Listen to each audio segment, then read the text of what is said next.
தமிழக வெற்றிக் கழகத்தின் கொடியை நடிகர் விஜய் ஏற்றி வெளியிட்டார். அப்போது பேசிய அவர், அனைவரது இல்லத்திலும் உள்ளத்திலும் சொல்லாமல் கட்சி கொடி ஏத்துவீங்கன்னு தெரியும், ஆனா அதற்கான முறையான அனுமதியோடு அனைவரின் தோழமையோடு கட்சி கொடியை ஏற்றுங்கள் என வலியுறுத்தினார். இந்த நிலையில் தமிழகம் முழுவதும் விஜயின் கட்சி கொடி பற்றி கருத்துக்கள் கேட்டோம். அதற்கு மக்கள் சொல்லும் கருத்துக்கள் என்ன என்பதை தற்போது விரிவாக பார்க்கலாம். இது உங்க இல்லத்துல உங்க உள்ளத்துல இதெல்லாம் நான் சொல்லாமலே நீங்க ஏத்துவீங்கன்றது எனக்கு நல்லா தெரியும். பட் இருந்தாலும் அதுக்கான அந்த முறையான அந்த பெர்மிஷன்லாம் வாங்கிட்டு அந்த ரூல்ஸ் அண்ட் ரெகுலேஷன்ஸ்லாம் ஃபாலோ பண்ணிட்டு அனைவரிடமும் தோழமை பாராட்டி நம்ம இதை ஏற்றி கொண்டாடுவோம். சரிங்களா? இந்த கொடி அறிமுகம் என்பது அறிமுகமாகவே சொல்லப்பட்டிருக்கிறதே தவிர அதற்கான காரணம் என்ன என்பது, ஏன் இந்த கட்சி கொடியினுடைய தன்மை என்ன, அதில் போட்டிருக்கிற யானை எதற்காக யானை சின்னம் யானை பயன்படுத்தப்பட்டுள்ளது, அதில் சென்டரில் இன்னைக்கு வாகைப்பூவை பிரதிபலிச்சிருக்கிறாங்க. இது எல்லாம் எதை குறிக்கிறது என்கிற தெளிவை இன்னைக்கு நடிகர் விஜய் அவர்கள் மக்கள் மத்தியில் தெளிவுபடுத்தலை. இது ஒரு விளையாட்டான ஒரு காரியமாகவே இன்னைக்கு பார்க்கப்படுகிறது. அந்த கொடியில் யானை சின்னத்தை பதிச்சிருக்காரு. யானை சின்னம் என்பது யாருக்குமே இந்திய நாட்டில் கேரளாவினுடைய அரசு சின்னமாக இருக்கிறது. அதுபோக பகுஜன் சமாஜ் கட்சியை தேசிய கட்சியாக இருக்கிறதுனால அது தேசிய கட்சியினுடைய சின்னமாகவும் இருக்கிறது. அவர் சுய சிந்தனையோடு அவர் சொந்த இதை கொண்டு இந்த கொடியை வெளியிட்டிருந்தால் ஒரு பிரச்சனை இருக்காது.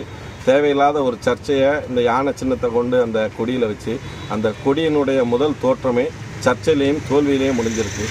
இது கட்சி ஆரம்பிச்ச உடனே தோன்று கேட்கும்போது தமிழக மக்கள் கொஞ்சம் அச்சப்படுறாங்க.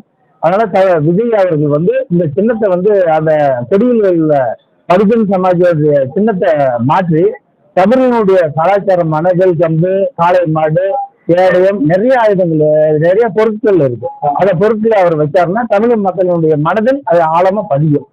அதை விஜய் செய்வாரான்னு எதிர்பார்க்கிறோம். இந்த கட்சியுடைய பாபா சாஹேப் அம்பேத்கர் கண்டெடுத்த சின்னம் யானை சின்னத்தை பயன்படுத்திட்டு வரோம்.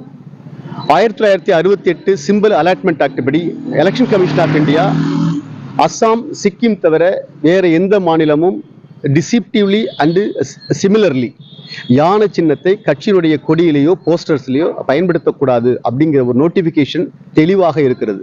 அது யானை சின்னம் எங்களுக்கான உரிமை. அந்த உரிமையை நாங்கள் விட்டுக் கொடுக்க முடியாது. எலெக்ஷன் கமிஷன் ஆஃப் இந்தியா ஒரு சைட்டேஷன் கொடுத்துருக்கு அப்படிங்கும்போது எப்படி அனுமதி பெற முடியும்?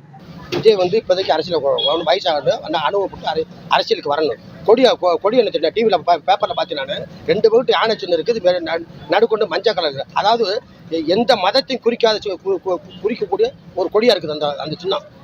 விஜய் வடிக்கே ஒரு அரசியல்வாதியாக நடிகராகவே அவர் சொல்லி வந்தார். இப்போ அரசியல்வாதியாகவும் அவர் சொல்கிறாரு. ஆனால் அவருக்கு கடந்த காலத்தில் அவரோட நடவடிக்கை எடுத்து பார்த்தா நேர்மறையாக தான் இருக்குது. ஒரு வெளிநாட்டிலிருந்து வெளியிருந்த காரை இம்போர்ட் பண்ணார் அவர். அதற்கு அவர் கோடிக்கணக்கில் சம்பளம் வாங்குறாரு. ஒரு கோடி ரூபா அவர் இறக்குமதி வரி கட்ட முடியாமல் செலவு வேண்டி கோர்ட்டுக்கு போன வரலாறுலாம் நமக்கு தெரியும். இப்போ அரசியல்வாதியாக அவர் வந்ததுனால இன்னும் கொஞ்சம் கூடுதலாக அவர் மேடை பேச்சுக்கு வேணால் சிங்காரமாக பேசுவாரே தவிர அவரோட நடவடிக்கையில் அந்த நேர்மை என்பது துளியும் கிடையாது. இனியும் இருக்க போகிறதில்ல. ஒரு அரசியல்வாதியாக அவர் கண்டிப்பாக அந்த மாதிரி இருக்க போகிறது கிடையாது. இதெல்லாம் நம்ம தவிர்த்துட்டு போக வேண்டியதுதான். நேர்மை என்பது அவர்கிட்ட துளியும் இல்லைங்கிறது நமக்கு கண்கூட தெரிஞ்சதான் ஒன்று தான்.